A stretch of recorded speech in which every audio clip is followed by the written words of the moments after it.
What is going on, everybody? Welcome back to the 1% podcast. Today, I'm excited. I'm excited because I know you, but I don't know you. So I'm super excited to have Megan on the podcast. How you doing, my love? I'm doing fabulous, Brandon. How are you? I'm ready for a break, but otherwise I'm all right. I think I don't want to go on about it because it's all I've fucking talked about for like a week and a half, but living in a war zone is a bit weird. Yeah, I Like can imagine it's stressful. it's ju it's not as bad as the world makes out, but it's No, I can tell just from what you're posting, like from the visuals, also in your videos, like it really you can't even tell what's happening is happening around there. I guess you're kind of separated a little bit from it too, which is nice. But I mean, the fact that you are brave enough to hop on screen and just let everybody know, like, everything's okay around here, and how great the community and society is around there. Like, it makes me feel like, as an outsider, a little bit more comfortable with what's happening, and a little bit of humanity, like there are some really great yeah. people out there.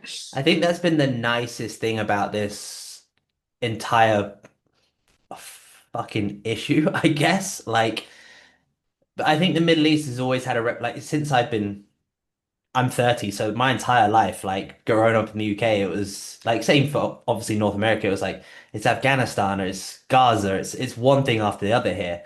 Yeah. Um, but like, it's mind blowing how amazing this country is. Like I'm so like in awe of how phenomenal this country is. Like it's Mhm.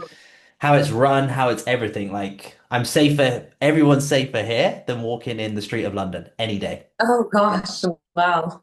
So Well, so yeah, that's comforting. yeah, it's just and also what's been sold online is terrible. Like what we've seen online from like influencers being paid to say certain things and like AI changing stuff and like making out like it's just so bad. It's so bad just to make somewhere good seem really bad. So yeah. Anyway, that's been my Oh, life for like a week and a half, and we have these horrible alarms on our phone, but luckily they've changed them. oh So God. like it goes off and it's just like a fucking like siren and it's terrible. So yeah, it's been a interesting week. Put it that Oh, way. God. I bet. Yes. So But let me dive into you. tell me. So, Direct to me. Okay. Sorry, just what, turning my phone on, do not disturb.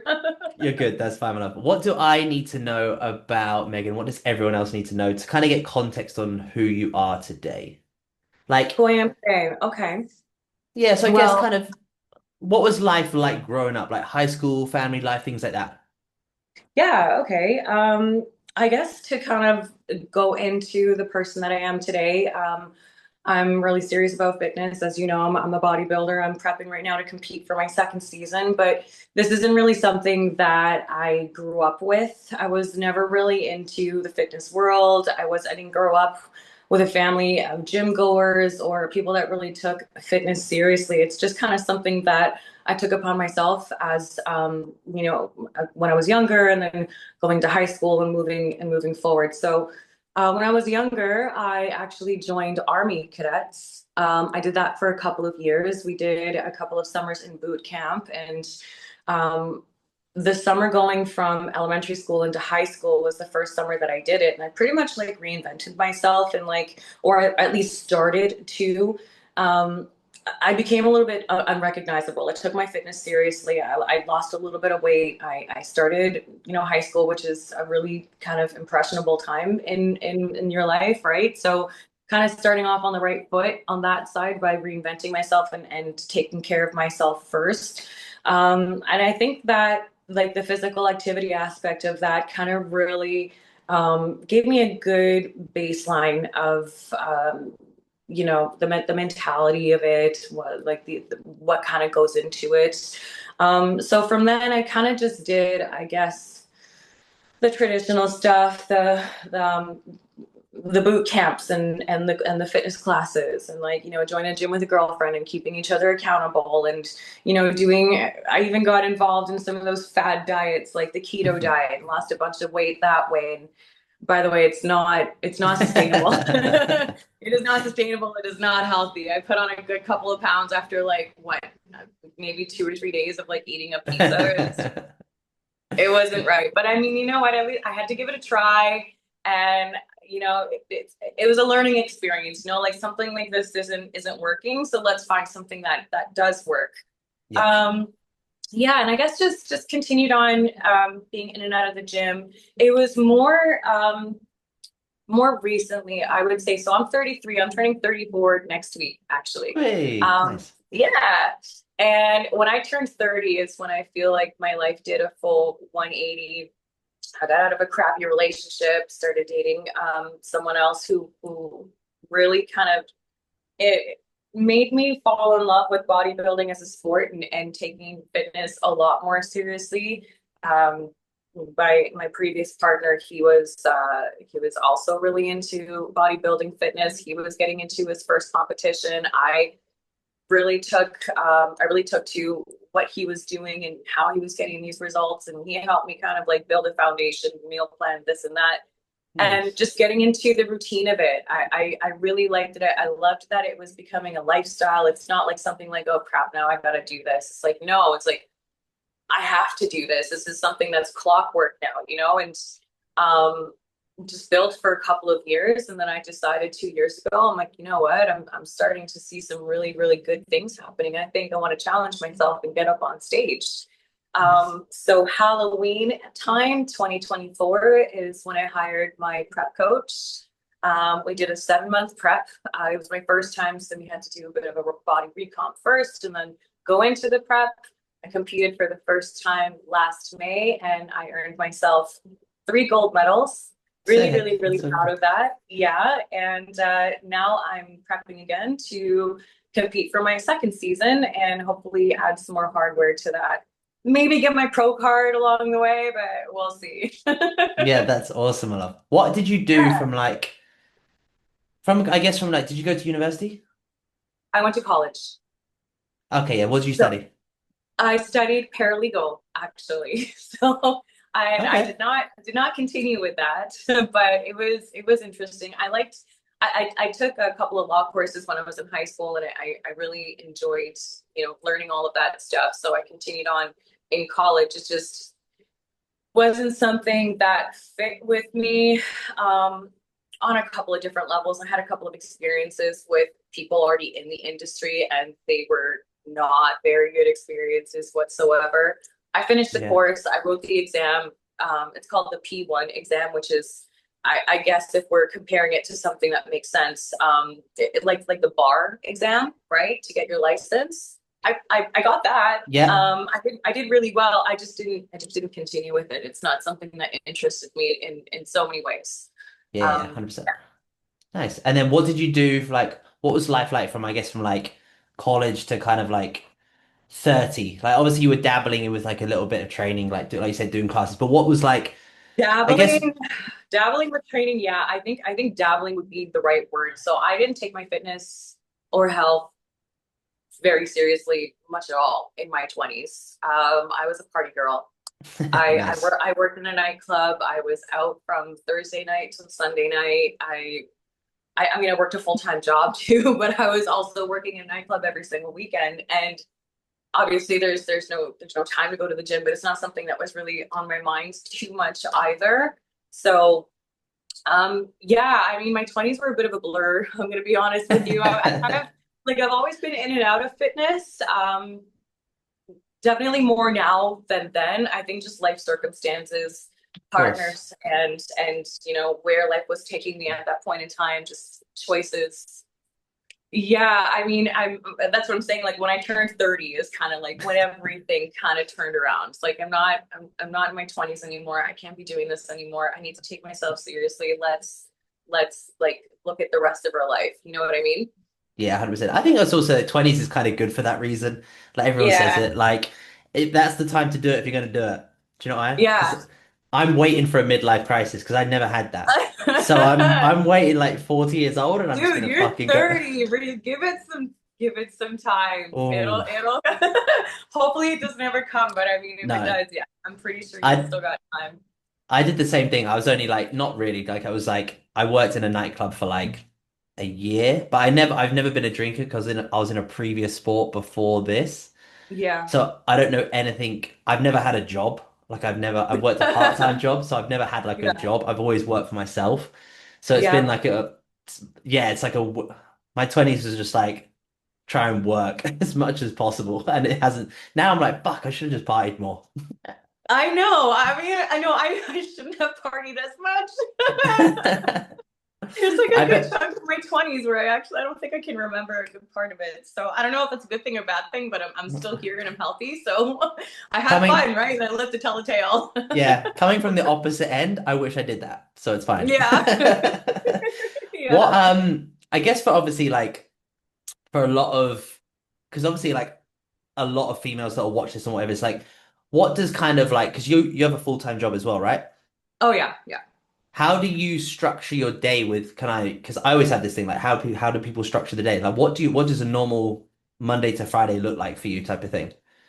Oh, it's Monday to Sunday. Honestly, I was actually just talking about this to a friend of mine last night, how I feel so out of whack this week because there were a couple of wrenches thrown in the mix. Especially in prep, like structure and schedule is so important because there's so many things that you have to do, right?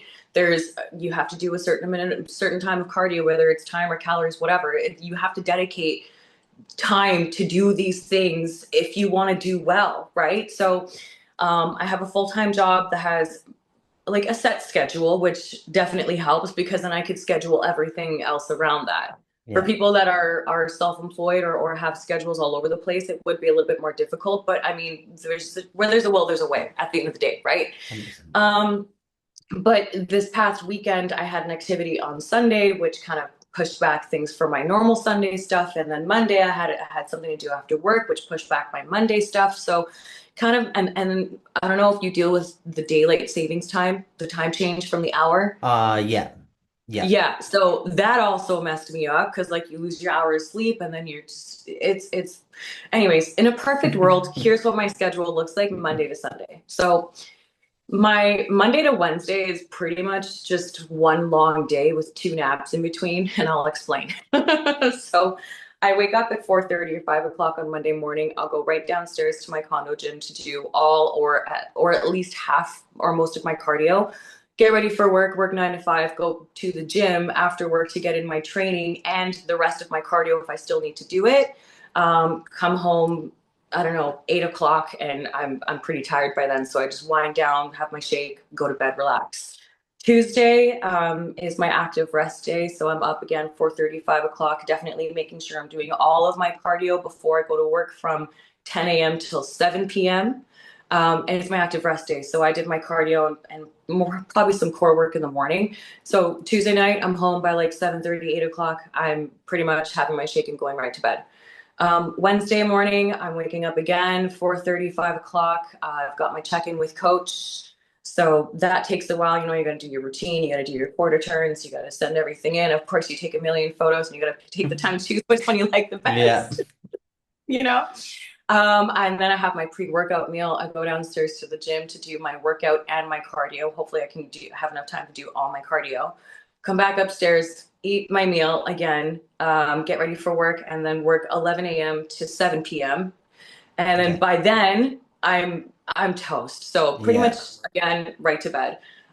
Thursdays I have off from work, so I try to get everything all done in my Thursdays. I'll wake up like maybe 6. I'll let myself sleep in a little bit Yeah. till 6, you know.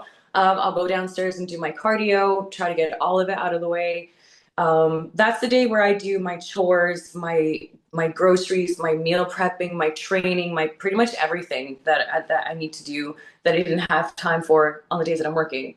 Yeah. Friday is my total rest day, so I'm up at like 6:30, working from 9 to 5, and then in prep, I mean, you need your rest days, but there's no such thing as a rest day. So I'm right downstairs in my condo yoga room, practicing my routine and my posing for maybe like an hour or two, probably on the Nice. treadmill for a little bit too before that to catch up on steps. Saturday, I'm up again at 4:30 doing half of my cardio. It's pretty much a repeat of Monday. I work 9 to 4 on Saturdays. So cardio in the morning, work, gym after work, and try to have a little bit of a social life because I get off work at 4 and I can try to finish the gym at like 7. If I Yeah. have the energy and I can go and meet a friend for a coffee, then I'll do that. And Sunday is pretty much a repeat of Thursday. And for me, particularly, it's a Nice. little bit difficult to like throw some activities in there to set me off that schedule because I've got Thursday and Sunday off. I don't have Saturday and Sunday. It's not like I have 2 days off in a row where I can do some of the things on this day, leave it for the next day, or take care of all of this today and rest the next day. No, I got to do everything all in my one day off, 3 days Yeah. apart from each other. So, like, and everything needs to stay on schedule, or else I'm just fucked Yeah. for the No. whole next week until I have my day off and I can catch up again. So, Yeah. yeah, and that's what Uh, happened this week. yeah, but this is honestly it's exactly the same. Like, I have the same days off, so Thursdays and Sundays. It's the Hmm. same thing, but it's just like I use Thursdays today as like, okay, I just have the opportunity to work a lot more. So I don't have to commute to the gym. I don't have to do whatever it is. So it's like I have just Hmm. the ability to do a couple of podcasts, do more work, do like stuff on the business and things like that. I think that's honestly one of the biggest, like for a lot of women or even just anyone that fucking listens to this, I think the power of routine is just everything. Like, Hmm. and it doesn't have to be like we're me and you have the same mindset of like athlete bodybuilding, which is just it's a fucked mindset to be honest. It's really Yeah. fucked. So like let's just eliminate that kind of mindset. But like just having simple routines of being like, I'm gonna train 3 days a week at this time. I'm gonna do Yeah. this on this like the structure is everything. It's kind of what you said off camera Hmm. just before we started. You're like, oh, my body's starting to catch up now. Like I'm in that rhythm and things like that. You just have to like once that rhythm is there and that kind of flow state, stay with it for like as long as you can is almost like Yeah. the most important thing. And like the more the more someone is a bit robotic and has like the same routine, the same meals, etc., etc., it's a game changer to how your body responds. Oh, 100%. Yeah, it's the opposite of insanity. You know what I mean? Like they say the definition of insanity is doing the same thing over and over again with expecting the same result. It's like no, bodybuilding is the complete opposite of that, or like getting in shape in general or being healthy in general is the exact opposite of that. You have to do the same thing over and over and over and over and over again for your body to actually respond to it. If you keep messing things up or Yeah. mixing things up, like your body's gonna be like, okay, what are we doing now? Okay, what are we doing now? Holy shit, we got to start all over. What the fuck are you doing? You know? Yeah. Yeah, yeah, 100%. So like the repetition of it and just keeping it military, like being super military about being on point with all of these certain things. That's when your body starts reacting. It's Yeah. like, okay, this is what we got to do. Okay, we get it now. Now we're gonna push forward because we know what we're doing. And then it's kind of full speed and easy from there, you know? Yeah, exactly same with training. Like, what's your split? Like, how does that look? Because you're figure, right? I'm figured, yeah. So How I've does your got split look? Yeah, so I do push day on Mondays, active rest day Tuesdays. My Wednesdays is bicep focused pull. Thursdays is leg day, which is usually quad focused. Friday is my rest day. Saturday is back focused pull, and Sunday is glute and ham focused leg day. Nice. Yeah, and Nice. then cardio 6 days a week. How much is your cardio at the moment? Right now, it's about between 30 to 35 minutes. I have to hit 300 calories on my watch. Okay, cool. Okay, Depending on the cool. machine that I use, it could be anywhere from 30 to 35 minutes. Yeah, it's so interesting because there's so many different ways of like there's so many ways to skin a cat. Like Yeah. I remember I think my first prep, I had a coach that was like, yeah, do calories. So I just use the Yeah. same machine, I use calories. And then ever since then, like the other coaches, it's just time and heart rate. Hmm. As long as your heart rate is in a set zone, so it's like Hmm. 120 to 140, stay there. Obviously, in a prep, the fitter you get, you kind of have to Yeah. make sure you progress with your cardio. So like Yeah. if you're doing I've always used a bike for cardio. So like if you know how many watts you're doing at the start of prep and your heart rate's that 120 to 140, the fitter you get, obviously you have to drive the watts up to stay into that heart rate zone type of thing. So Yeah. yeah, Yeah. it's So exactly the it gets, same. it gets harder for sure. My my least hated. I mean, who really loves cardio, right? My least hated um, cardio to do, it has become the stairs. So, I mean, Sucks, yeah. it's toss up between the stairs and the elliptical. The elliptical used to be number one until they started using the stairs more. Because my coach was like, "Just trust me, just you'll get used to it." I hated it for a while, and then I just, oop, light bulb went off. I'm like, I actually really like this shit. So I try to use the stairs as much as I can, but in my condo gym downstairs, I've just got the elliptical, so I'll use that for like my Yeah. mornings and kind of finish off in the evenings with the stairs. But um, I go like hard on that, and my heart rate is like 150, 160 plus for the Yeah. most part. Like it takes me a good 8, 9 minutes to get there, but I'm there and my elbows are sweating. Yeah. um, but with the time and the calories, so it was different last prep versus this prep. Last prep, it was just time, and now she's giving me calories. I Okay. don't know what the mind.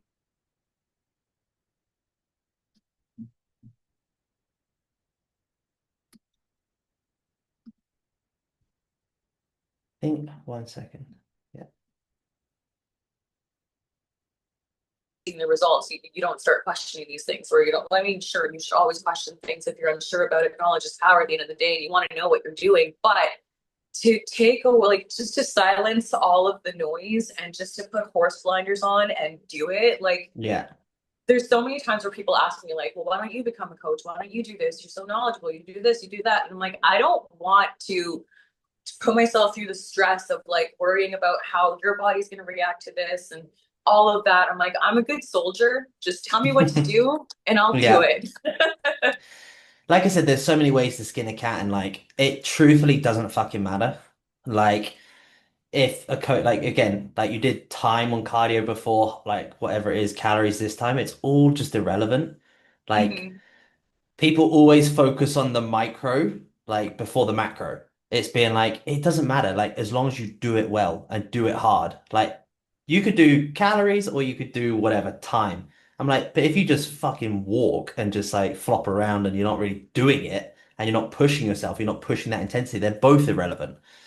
So Yeah. and it's kind of the same with training. We'll dive into your training. Like that's the biggest light bulb moment that I've had with training probably over the last kind of 2, 3 years is just there's there's obviously science. Cool. Like I like science. It's cool. It makes sense. But then I'm like, this feels really good, and it's the most bro thing I've ever done. So I'm like, and then I have the factor of being like, well, if it feels good, then normally it's a good indicator. Like, does it really matter if my hand's here or here? I'm like, Mm-hmm. if it feels better and I can feel the engagement better, why the fuck would I not do that? Yeah. Yeah. I definitely agree. It's Yeah. Like so I'll be doing lat raises at the gym, for example. And my coach told me, like, you know how you usually finish here. My coach is like, just bring it up just a little bit further because your shoulder yeah, actually continues, right? And it yeah. does feel good. For some people, it might not because they might not have that range of motion. But there's people that have come up to me in the gym or like giving me some weird looks because I'm going higher You doing my should. lat raises as opposed to like stopping. And I'm like, but you're leaving gains on the table, bro. That's why my shoulders are like this and yours aren't. But you should Sorry. like the reality is with like lateral work you kind of should because I was the same. I was taught just come up to 90 degrees because otherwise your trap takes over. Right? That's Yeah. what I was told back in the day. And you're like in Hmm. order to literally do that to move your shoulder, your trap has to fucking work anyway. Yeah. So Yeah. so Yeah, it's exactly. irrelevant. Like even if I just move it off my hip, it's got to work. So Yeah. like if I can take it here, I can really shorten the muscle and get the most out of it.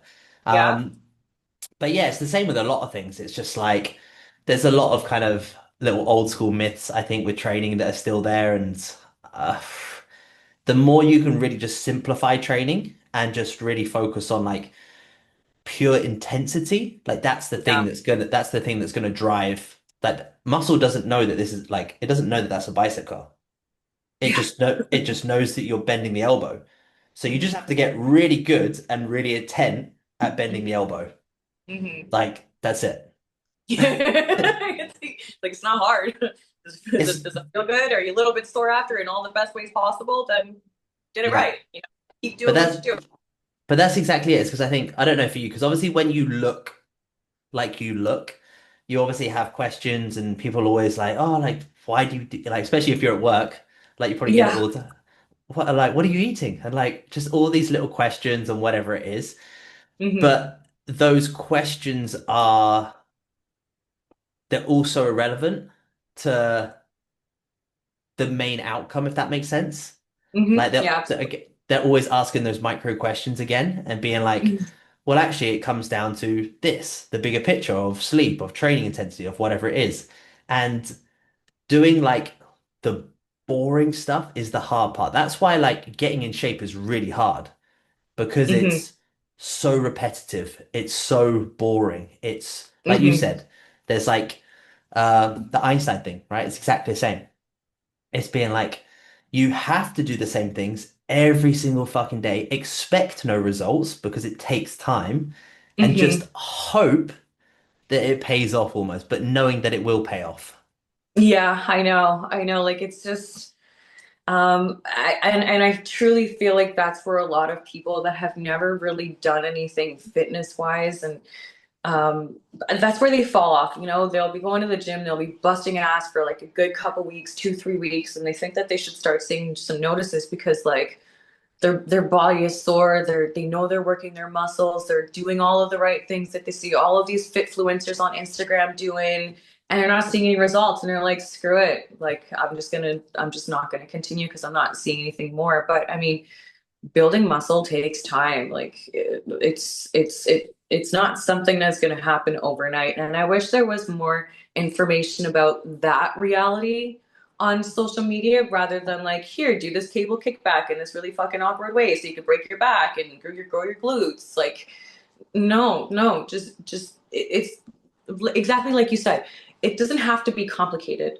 Your bicep doesn't know that this is what you're doing, but literally this is all you're doing, and you're going to be growing muscle. Like it's not this isn't a difficult or complicated move, Yeah, but doing this a million and one fucking times is going to grow your biceps. It doesn't have yeah, to be complicated. It's just going to take time. Keep it simple and just have faith in the process and progress of it, you know? exactly that, man. Exactly that. And I think, Mhm. like you said, with like, oh, we can just keep using the bicep analogy. Like you said with the bicep, it's Yeah. like the difference is with it is that the only way to get to see a result is not to do if you're going in there and doing 20 pounds, consistently doing 20 pounds, 10 reps, 20 pounds, 10 reps, and you're moving it exactly the same. Of course there isn't, because you have to force a change. You have to force a stimulus. So Hmm. like you need to like learn the small wins. Like, oh, I did 22 pounds, but I got one less rep, and then you can turn that 22 pounds into one more rep. Like a standard comp, like progressive overload is thrown around too often. Like it's thrown around a bit like just a calorie deficit. But in order to, like you say, build a muscle, I kind of look at progressive overload in like two things. Like you have progression, which is obviously it could be you get a better technique, you have a better contraction, you have a better pump, you have a better feeling, all these different things. And then you have the overloads where you add more weight and more reps. As long as these keep doing this over Yeah. hundreds and hundreds of reps, hundreds and hundreds of sessions, it will have to change because you're forcing it to change. Yeah. Um, Yeah. Like, you got no other choice. yeah, and it's probably the same, like you're probably at a point now where you understand what muscle groups are more dominant on you and what muscle groups respond slightly differently. So, what's like I guess what I'm trying to say is, what are your stronger areas in your physique and where do you need to bring up more? My back and my shoulders and my quads and my calves and my glutes. Honestly, I think considering like my body structure and body shape, I'm pretty even all around. That's good. Where I am lacking is my biceps. Yeah. I do train them, but I don't train them enough. When it's pull day, I do mostly back and then a couple of bicep curls, but I definitely need to. I've been incorporating more biceps like pretty much every other day kind of thing. Even if it's just one set of curls, I'm still activating them and Yeah. hopefully doing a little bit of work that's going to show long term. And my core is definitely probably my weakest spot, but being a female, and obviously we're having a real conversation. I think that this is something that's relatable with a lot of females out there. So I also have a condition called PCOS, polycystic Oh, okay. ovarian syndrome. Yeah. It's a hormone imbalance, this and that. It makes it a little bit difficult to lose weight or this or that. Like it affects many women in many different ways. For me in particular, it's in my lower gut fat. That is the absolute last to go. Like even when I was on stage last year and I was like, I don't know, 9 or 10% body fat. I was late. I was the leanest being on stage, except for my lower tummy was still kind of just even sticking out just a little bit. Like it's I feel like I have to be like 5% body fat before I can actually see some lower abs. Mm. So it's the muscle that I have to work on, of course, so it can protrude through that layer of fat, but it's also a hormone thing that just makes it more difficult for me specifically to work on that particular part of my body. So yeah, and then I mean it's pretty common out there, Really unfortunately. common. Yeah, really common. Yeah, yeah. I think also we have to like take a step back and be like, I think this, especially in bodybuilding and like being a lot more involved into it and things like that, and coaching more kind of athletes and competitors now, we have to look at a criteria. So we do need to look at figure as a criteria. So like, yeah, we could like your coach be like, okay, yeah, let's get your lower abs in. Let's dig hard. Let's get your lower Mhm. abs in. But the risk of flat glutes, flat other areas of your physique, the other areas of your physique get damaged in the result of just hunting for one area. Yeah. You have to kind of take the risk to reward, being like, okay, I know that this is a weaker area for me. I know that it's not going to be it's not going to be the thing that it's just that weaker area in my physique. But do I risk five other areas because they flatten off, they deplete, or whatever it is, just to bring through that one area? No, it's a terrible decision to make. It's the Yeah. same thing being like, you get it all the time now with guys being like striated glutes, like absolutely fucking peeled, right? And you're like, well, oop, I've lost my mic. Hang on, let me get it back. Can you hear me still? I can hear you. Yeah. Fine, I'm gonna get it back. There we go. Ah, it's the cable. I'm just looking at the light, hoping it comes back on. I can hear Yeah, you. It just sounds a little fuzzy. yeah, it's because I've got these shit headphones. They're terrible. Whoever said like, because my headphones broke, so I'm just borrowing my fiance's ones. Mm, I'm gonna get it. I'm determined. you don't like the beats, eh? Nah, they're fine to No. train it. They're fine to train it, but like to work and do podcasts with, they're terrible. Yeah, yeah. Yeah, it Like, sounds like it just sounds like you're talking on the phone kind of. yes. Oh, I got it. I think we're good. Is that better? Yes. Yeah, sick. Cool.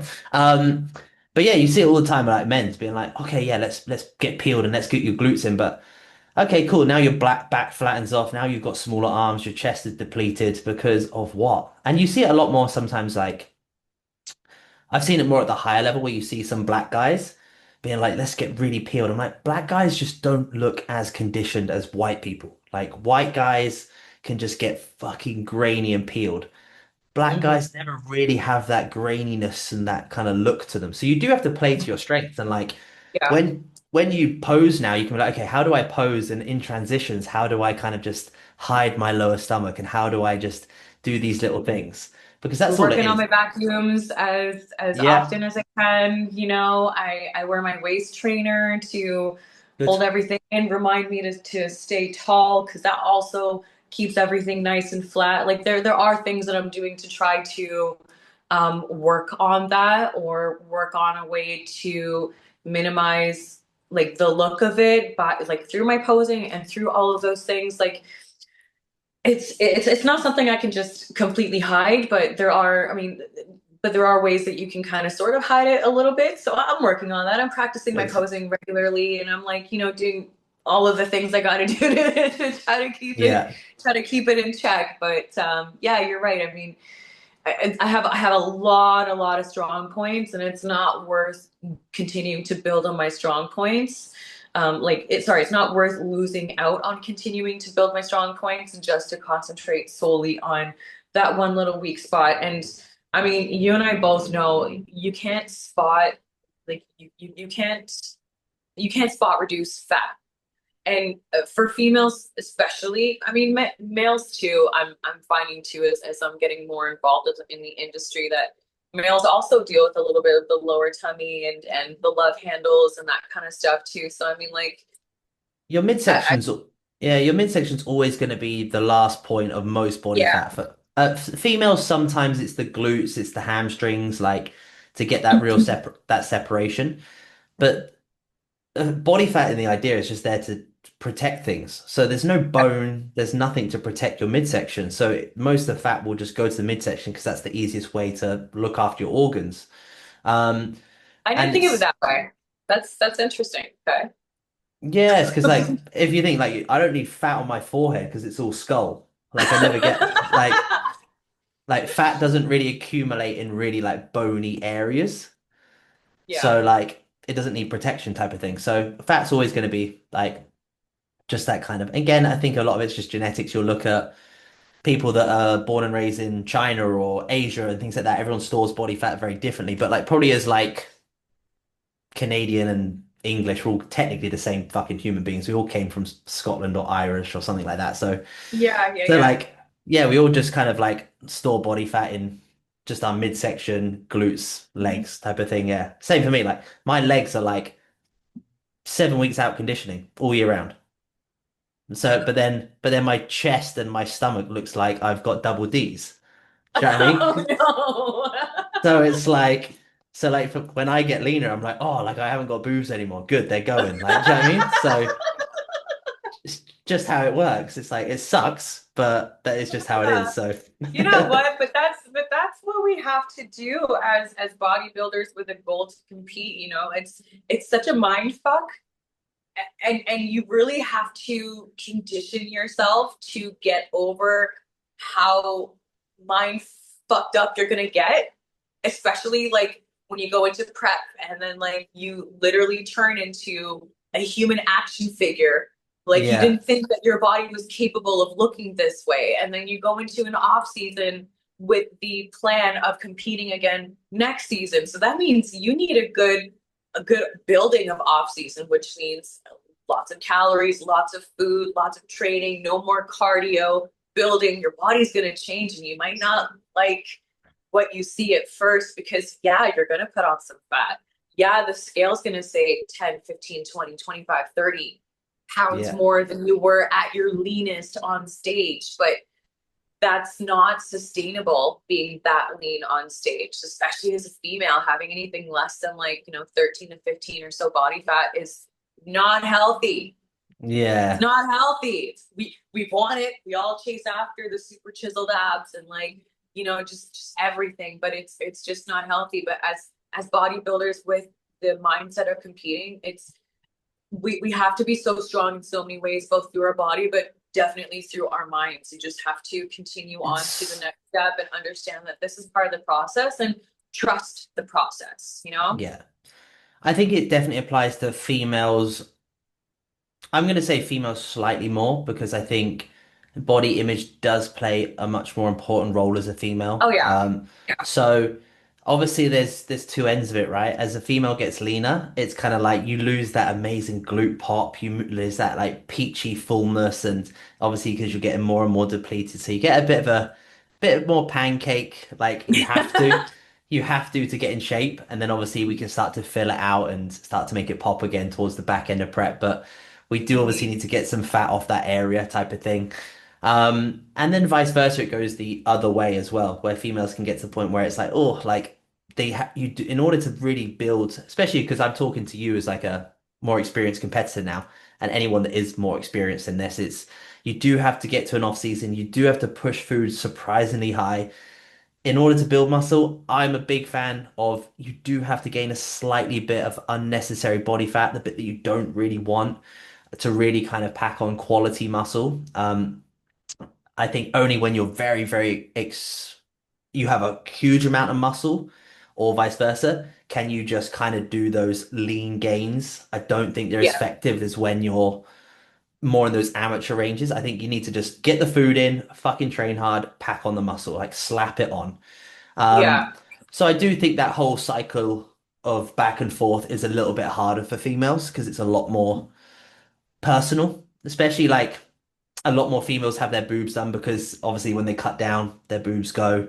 And I understand it from that side of things because it is you're losing your female traits at both ends of the spectrum. You probably have Yeah. like 4 months in a year where you're like, I look amazing, and then the other, and it's just the other ends is always harder. So I think from a an emotional psychological aspect, it's harder, and it's hard. It's as a coach, it's a lot more. You have to be very mindful of the female side of it on that side of things. Um, Yeah. guys still do have like kind of that.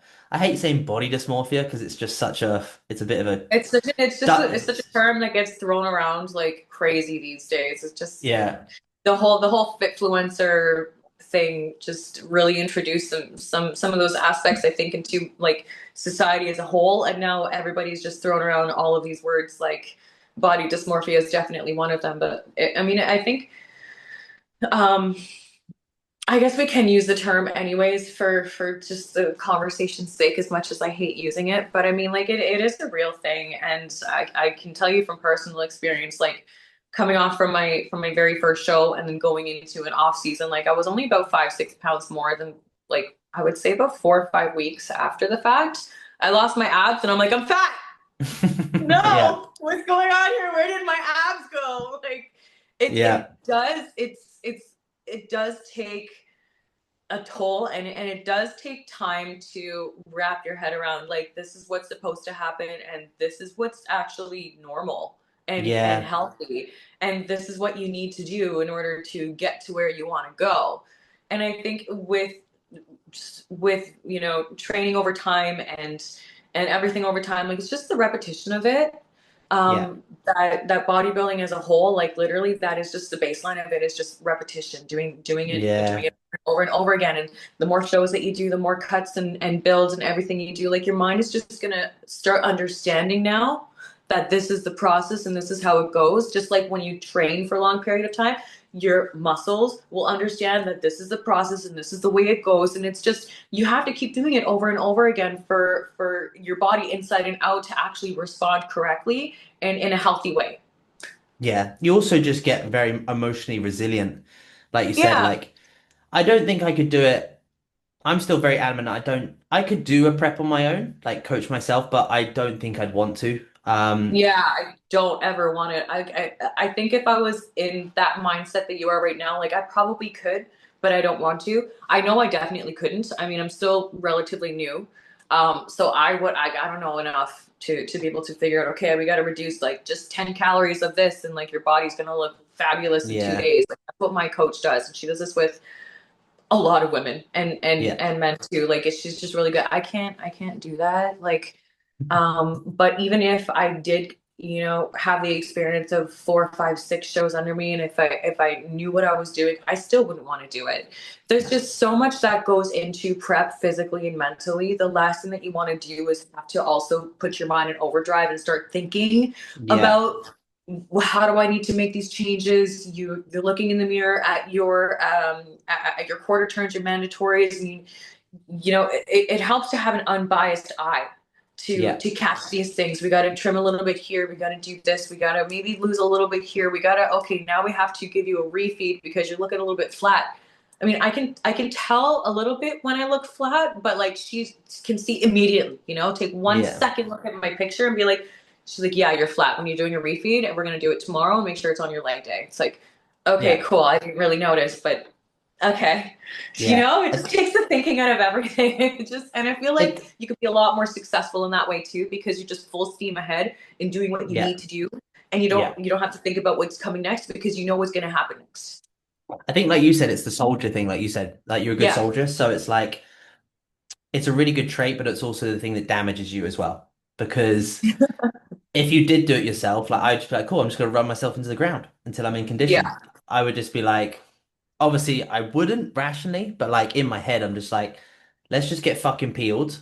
And whatever I need to do to get fucking peeled, I'll do. I like, do I need a refeed? Nah, I'm okay. Do you know what I mean? Like, whatever it is. So the risk of would I lose some muscle along the way? Would it be an enjoyable prep? Would I be bringing my best? Probably not. Yeah, But yeah. I'm just good at suffering. So let me suffer and let me do it, but just tell me how much or how little I need to suffer for a period of time. That's Yeah. literally I it. think the accountability part of it too really plays a big role. Like, you're checking in with your coach once a week, twice a week, every other day, however long it is.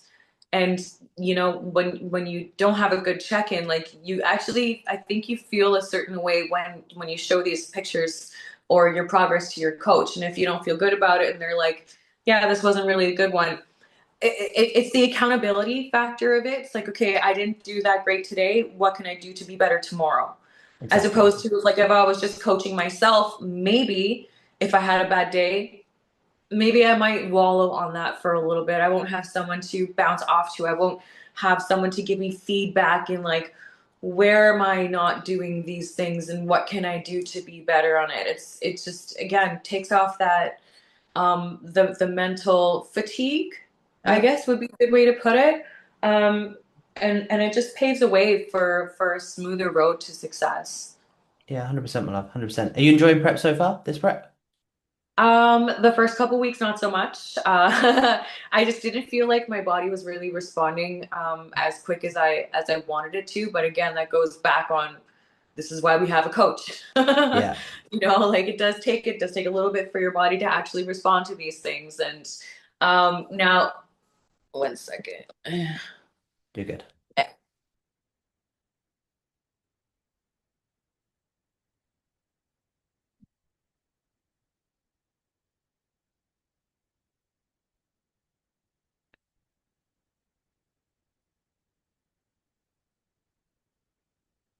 Should log back in. The best thing, guys, I'll never edit these. I'm never editing a pit podcast ever. So wait for us to jump back on. Super easy. Time to get distracted by my phone for a split second.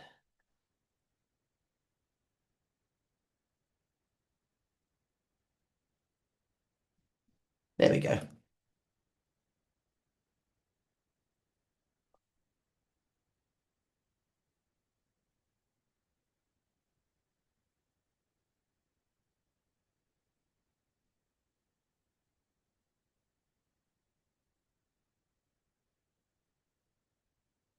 Can you see me? Can you hear me? Oh, there we go. Oh, there Yeah, you go. I'm you're so good. sorry. I'm You're so fine. sorry. I got another call. But yeah, I mean, prep now has it feels preppy. Like, at first it didn't feel preppy, but now it's starting to feel preppy. And I mean that in so many different ways. Like, I feel a little bit more tired. I can start seeing the gains of my body's responding to the very slight and gradual reduction of food every couple of days or every week. Like, now that I'm starting to see changes, I'm actually starting to enjoy prep a little bit more. It was just a little bit of a difficult transition from, like, um, off season into prep. We did have a couple of weeks, like, prep really started just before Christmas, or just before New Year's.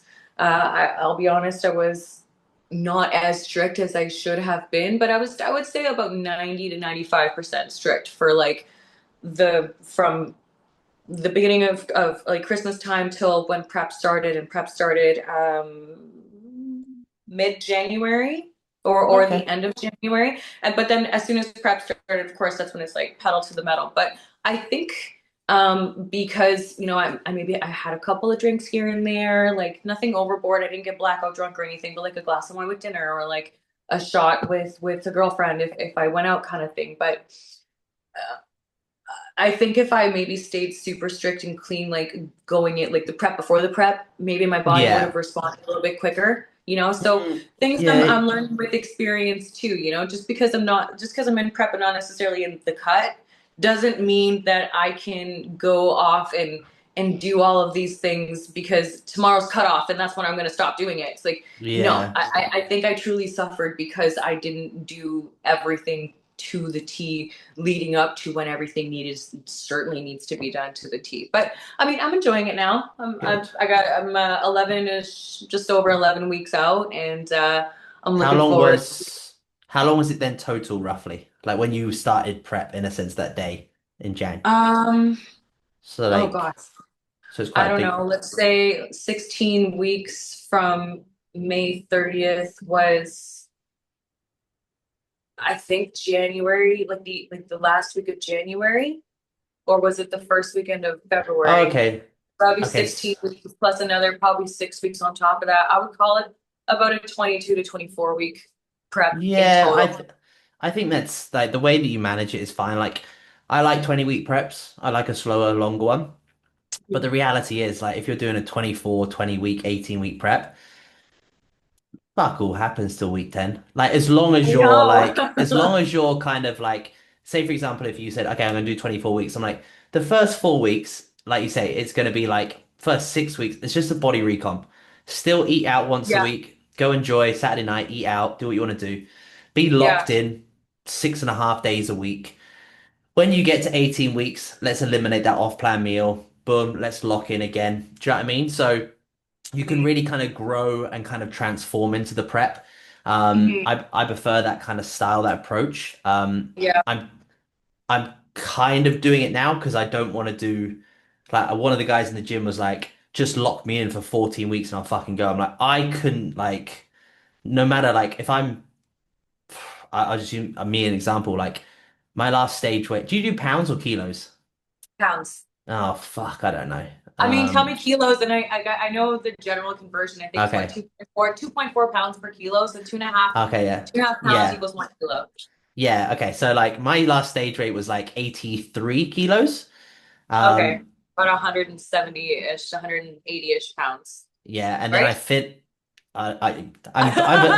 if Yeah, you say a number, I'll believe okay. you. So whatever the number is, we're going with that. Um, Okay. and then I did 18 months off season, and then I finished at 111 kilos, which I think's like 200 and Fuck. something. It's, Yeah, I don't know. yeah, So that's like quite difference. yeah, so like obviously hopefully there's 5 kilos of muscle built in that time period, which will be nice. I'll be happy with that. But then you got to think, okay, like I don't want to cut 20 kilos of body fat off in 14 weeks. That's just gonna suck. Like it's Yeah, gonna it's be gonna suck so much on so many different levels. Your body's gonna be like on fire, like the whole yeah, time. You're never gonna have any time to relax. You're never gonna have any time to relax, even your mind too. Like just to sit down and even maybe have a conversation with another human being, like with a smile on your face. yeah. You Even from know? like a like yeah, even from like a because obviously like I'm assisted as well, so it's obviously being everything from orals, everything like that. I'm like, I don't want to be like diving in the deep end, taking loads of orals at 14 weeks out, like when I could probably get half the work done just purely chilling and just like I said, Yeah, like eat pizza on a Saturday night, train hard, do whatever it is, just ramp up the cardio a little bit, taper down the food. And then when I get to 14 weeks out, I'm like, cool, now we've got loads of tools to use because we're in a really yeah, good position that we can go, okay, let's add in some orals or let's add in this and just be yeah, like, boom. So yeah, because yeah. that's the annoying thing with the calendar this year. So like I was like, I normally start prep at 20 weeks out, and I was like, oh fuck, we're away when I would start prep. So I'm like, Oh, so I was like, okay, let me get half the when do you work. start? I would technically start like, I don't know, 20 weeks back from the last weekend in August. So I think that's like April, May, something like that. Okay, okay, Uh, but we're away for a month. So we're away with like family and work and stuff. So I was like, let me get like 10, 12 kilos off before we go. And then I'll do a 14-week prep when I'm back type of thing. Just easier. yeah, yeah. So Well, I mean, I yeah. guess so long as you stay on your shit while you're out on vacation, I think that makes a big difference too. Like it's just going to Oh be an yeah. easier way to kind of transition into things. Like I think, yeah. it's going from not doing anything at all and then doing a 4 week prep. I mean, 14-week prep. That is when things will get way too fucked up. But I mean, Yeah. if you go into it doing it right, like yeah, you'll be away for a month, but I'm sure you're going to be keeping track of your calories, your macros. You're going to be going to the gym. You're going to be training. You're going to be doing all of the things to get your body in prep mode, so that when you're in prep, you're like, Yeah. okay, I got Like you this. like you say, like my life doesn't change. So like when we go Yeah. away, it's well, we're going away for work because it's competition season in the U in Australia. So we have like my fiance's got girls competing in Australia, so we've got work, Nice. like training, everything. Our life does not change at all. Yeah. So it's like, and even then, it's like I kind of just probably eat a little bit less because you're just busier, you're on the road type of thing. So it's Hmm. actually kind of like it's very easy to manage. But like you said, like it's a chance to be. I'll probably take 2 weeks out of the gym in that time period just to be like, get some elbow niggles, like let my joints kind of feel a bit more fresh when I go back and stuff like that. Yeah. Um, Yeah. because I always do that when I go away. I'm like, I just want to like not train. Sometimes I'm just like, I just Just want to want to like. relax. Yeah, I just Yeah. want to like psychologically disconnect a little bit, like, um, and just chill. And then, like you say, like just then that switch can go on when you start that prep type of thing. So, but Yeah. yeah, like you said, it's all a mental game. Like everything in life is mental. Like you said as well, you just make it a lifestyle. Like Hmm. eat the food, the training. It's just like I said this on another podcast. I'm like, I'm not disciplined because I like it and it's just part of my life. So it's not nothing to do with discipline. Like Yeah. you can't be disciplined at something you like. Yeah, yeah, exactly. Yeah, exactly. Like this is how I live my life, like I tell everybody like on a few different things, the job that I work and the training that I do and the life that I live, I'm like this is the life I chose. Yeah. This is the life that I want to live. I want to like I will feel lost if I don't have my like at least 1 or 2 days of meals ready in the fridge for me. Like I have to do my meal prep and I enjoy doing my meal prep and I sure I'll enjoy a meal out every once in a while, but like it doesn't make me feel good. I'd rather Yeah. eat something and do stuff that makes me feel good. Um, I feel out of whack actually when I'm eating something that isn't something that is on plan or Yeah. whatever. It's not discipline and it's not motivation. It's this is the life that I chose to live and I enjoy it and I'm gonna keep doing it. Good. Are you fulfilled? Most times. Yeah. I would say most days. Absolutely. I mean, it could be difficult sometimes. But I would say it is fulfilling. I That's feel I feel good about myself. good. I feel really good when like I've really been working on my socials and putting myself out there and kind of just showing like, a normal person, but also like working a full-time job and a bodybuilder. And these are the things that I do. And as I'm growing my following, I'm also realizing like it's just these little silly things that I'm doing, posting my photos or posting my workouts or whatever. It's really motivating to a lot of people out there. Like you, for example, you reached out to me for this podcast, and that made me feel really fulfilled because now I have a platform where I can talk to other normal everyday women and maybe they can relate to me in a certain way. Maybe they'll want to go to the gym after this just like I am. Yeah. um, I got people that messaged me. I have my family that are like, my aunt a couple weeks ago, she texted me saying, "Hey, I went through something, but I've been cleared, and you really motivated me, and I started getting back at the gym, and like I went to a Nice. wedding in Miami a couple of months ago, and That met a looks couple of sick. it was such a good time. It was a really, really good time. But the groom is a good friend of mine, and his aunt and her daughter, they both follow me on Instagram too, and we stay in touch. And they're like, yeah, you really motivated us. Like my daughter's hired a personal trainer, and she's already Nice. lost 5 pounds, and I'm doing this again, and just keep doing what you're doing because you're really keeping us motivated to live a healthier lifestyle. And I think more than feeling good and looking good, maybe not more than, but it's definitely on the same level of like, I Yeah. feel really, really fucking fulfilled because I'm not just doing this for me, but I'm also doing it for other people? Yeah. I think you forget that as well, don't you? Like Yeah, yeah. I, Because it's such a I selfish sport, right? Like bodybuilding and training in general, like whether you look at it as a sport or whatever, like it's a very selfish and very it's like there's not really a team It's not really a team that comes along with it. So maybe sometimes it can get a little bit lonely, and maybe sometimes it feels like you're only doing this for yourself, or like really what's the point of it? And then you get this. I mean, It's like, validation means a lot in certain circumstances to a lot of different people, and we don't necessarily need validation to continue on the things in our life, but it definitely does make you feel good, and maybe it could push you to excel, and continue doing what you're doing, because now you have this audience, and now you have these people that are looking to you to continue being better for yourself so that they can be better for themselves. Like, yeah, now you got to keep showing up, not just for you, but also for them. Because if you disappear, they're going to be like, well, what just happened? Is she okay? Like, if she's not going to the gym today, maybe I don't need to go to the gym today. It's like, well, no, now I have to show up yeah, for you guys, and yeah, I love that. yeah. It's good. I also think as well, there's nothing, I think being selfish, I think it's people see it as a very negative terminology. Hmm. But I think it's the most important thing anyone can do. I think Yeah, if you don't look after yourself, you can never be the best for someone else. exactly. And you always have to put you first, like Hmm. always.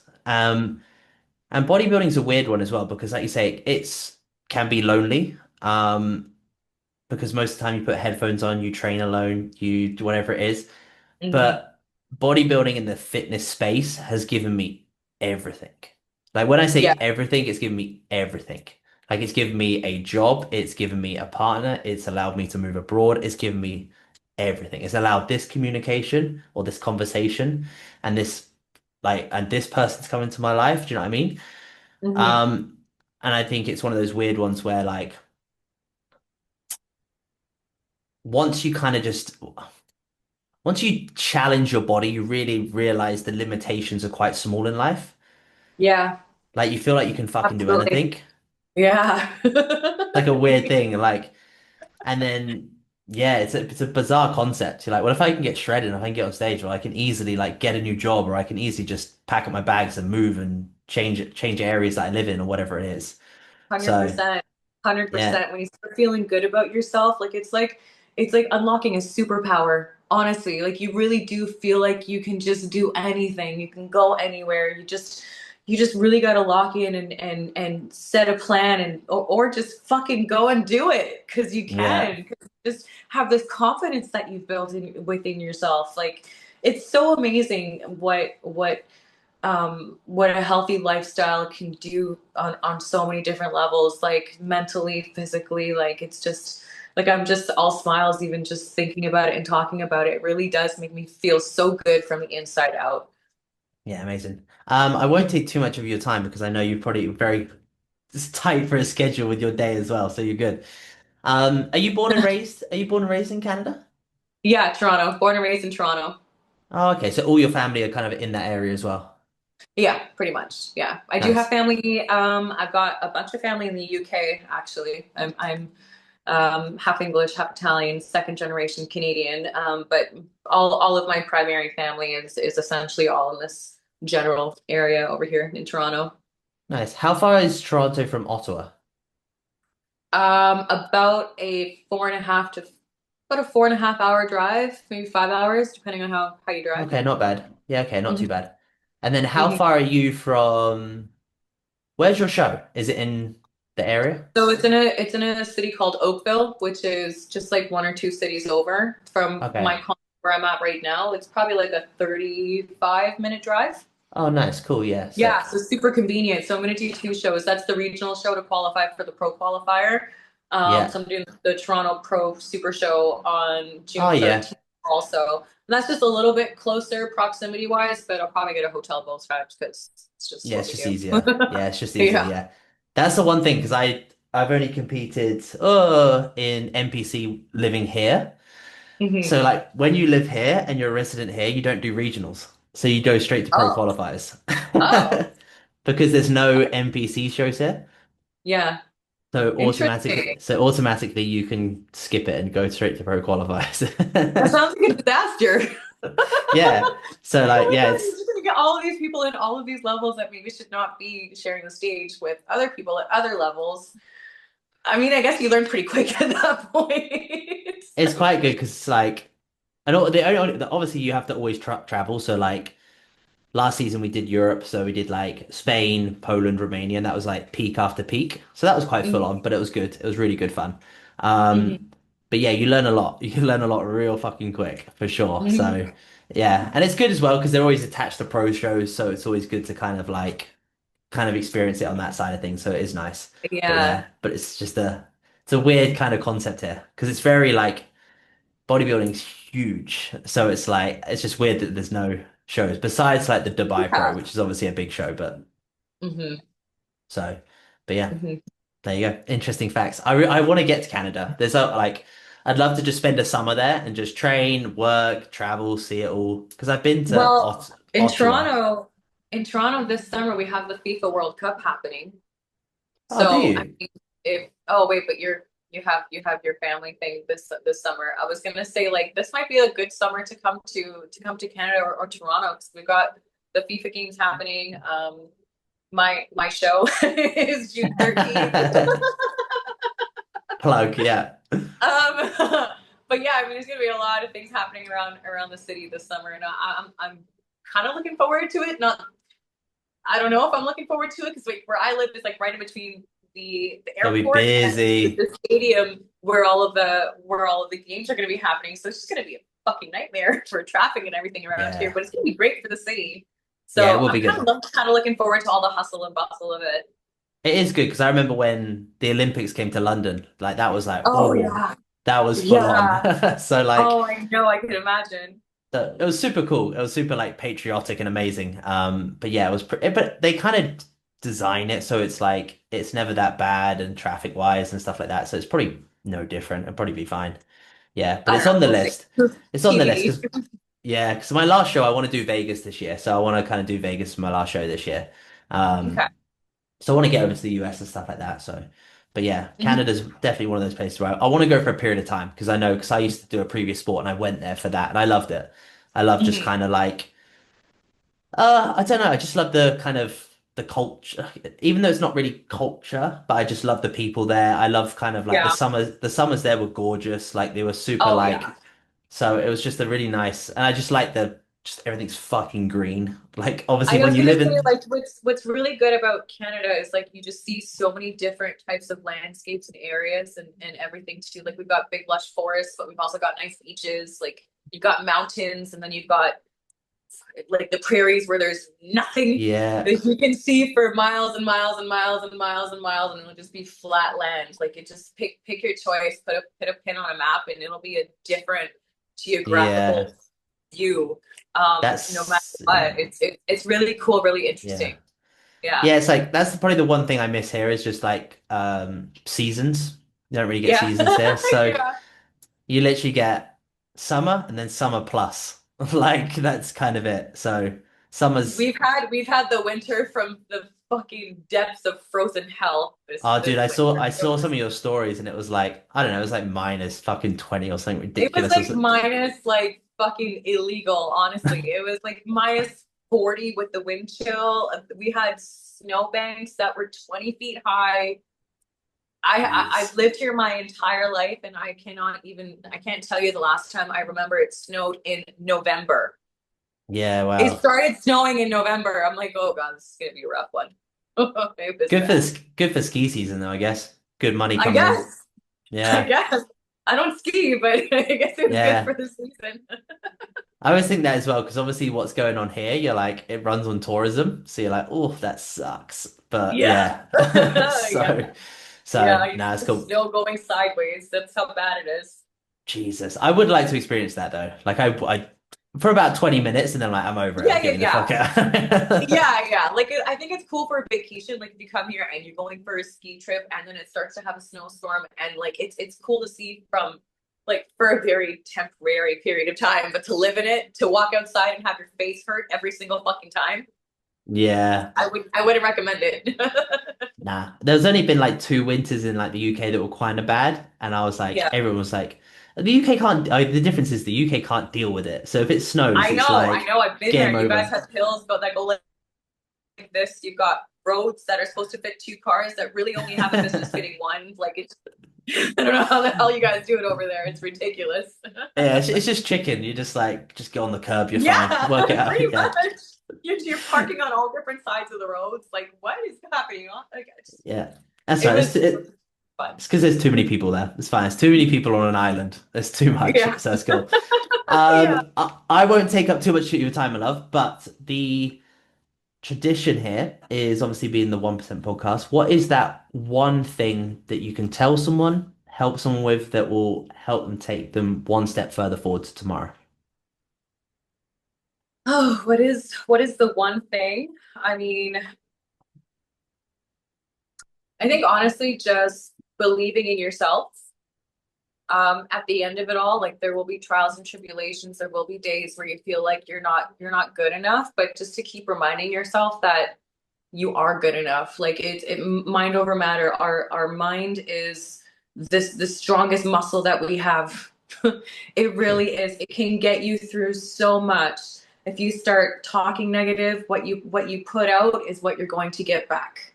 So be positive, believe in yourself. Know that so long as you're taking the proper steps, the right outcome will happen. So I think that's really it in a nutshell is just keep on keeping on. You got this. You can do it and you will do it. It's you versus you at the end of the day. Just remember that you're gonna win. Good. I'm going to take that one because I need that one today. That's Yeah, good. good. Thank you. That was a personal one. I like that. So that's cool. Where can people find you, follow you, or like what's the best way to kind of follow what Yeah, you do for and sure. things like that? So my socials at megs.c13. So it's number 1 and 3. I'm also on Facebook, Megs Clarke. Those are kind of really the only two platforms I got going on right now because that's all the time I have to really do with a full-time job, full-time bodybuilder. But yeah, for sure, give Nice. me a follow on all the socials. I'm regularly posting my daily updates and routines and prep stuff Awesome. and daily life stuff. So yeah, I'm looking forward to seeing Amazing. a bunch of new faces. Sweet. It's quite weird because you spell your surname the same because my mum's Clark Yeah. and you spell it with an E as well because loads of people don't spell it Well, with an E.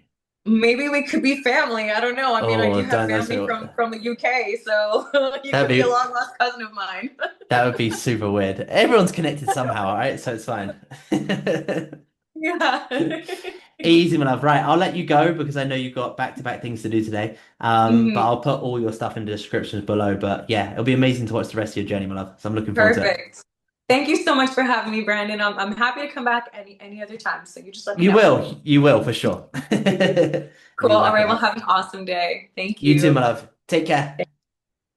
Bye.